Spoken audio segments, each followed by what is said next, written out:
Welcome back to Take Action News, everybody. So glad to have you with us here, almost mid-July 2013. It is a scorcher out there, but so glad to have you listening to our program, and whether you're watching us on our Take Action News TV channel on YouTube or listening to us on WEAC Radio or syndicated stations, so glad to have you with us. Also, a special thank out to everybody who follows us on Twitter, in particular, Victor Rocco.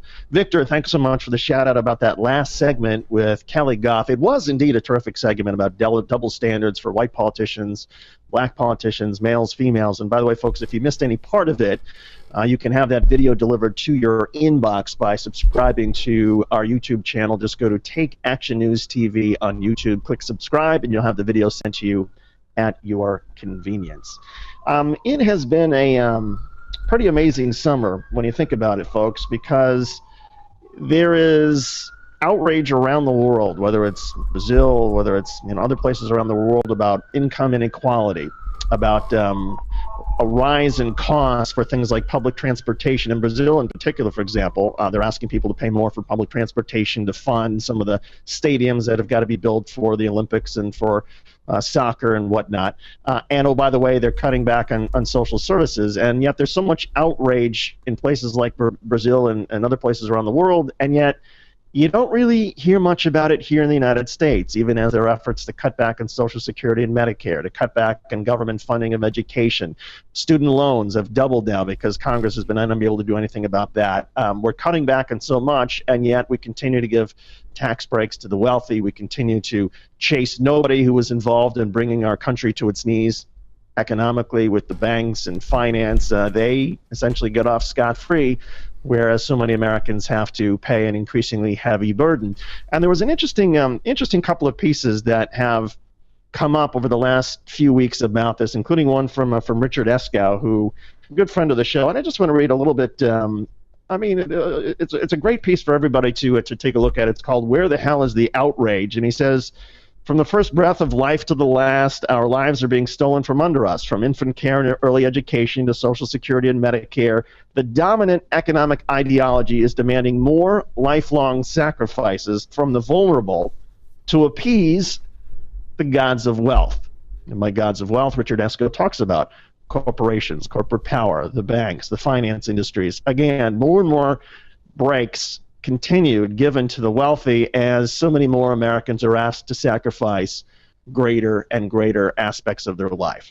A fascinating piece, and again, this is a show where we encourage people, how do you take action? What can you do to bring attention to certain issues and to inequality or problems in our midst? And one of the ways you can do this is by spreading around articles like the one that Richard Eskow wrote. It's on Huffington Post. It's called "Where the Hell is the Outrage?" Daniel Marans, what do you make about, first of all, Richard's piece, and also the reason why there is such outrage, whether it's places like Egypt or Brazil, where there's clear corruption or inequality, and yet here in America there's really not much at all, other than, I suppose you could argue, the Occupy movement from a year ago.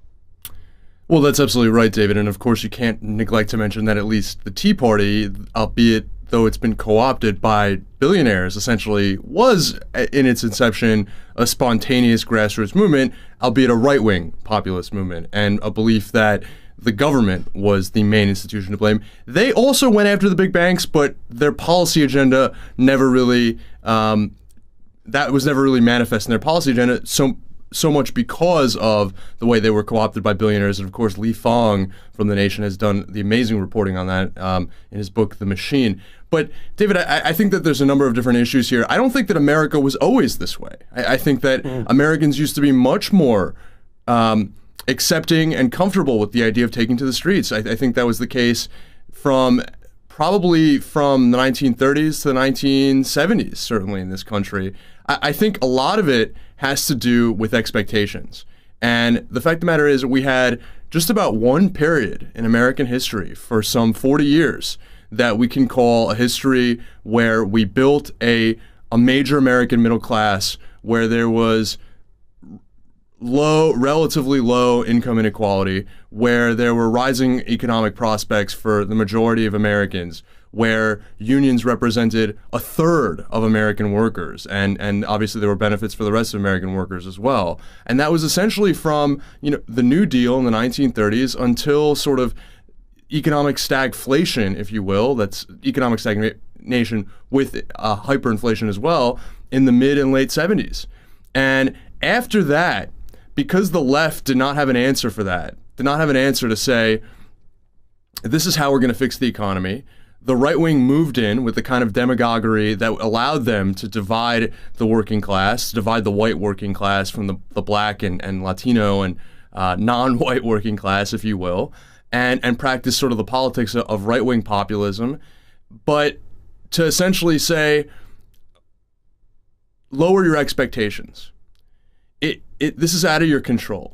We need to give up our benefits, give up the comforts that give us a middle-class lifestyle so that these corporations, to appease these corporations, we should be lucky to have these jobs, we should be lucky to do what we're doing, and in order to be competitive as possible, we need to allow to participate in essentially a race to the bottom, to be able to compete with countries that have much lower labor standards and much lower environmental standards and much lower expectations for what life is. And so I think one of the tricks about sort of this whole issue is that in some ways, in order for people to become outraged about this stuff, they already have to feel like they have some hope to achieve something. You know, in the Great Depression, they say that the second New Deal, the more radical New Deal changes, were brought on by major labor unrest in the country. And that labor unrest only started when there was what they call a revolution of rising expectations. Not in 32 or 33, but in 34, when things were already starting to get a little better.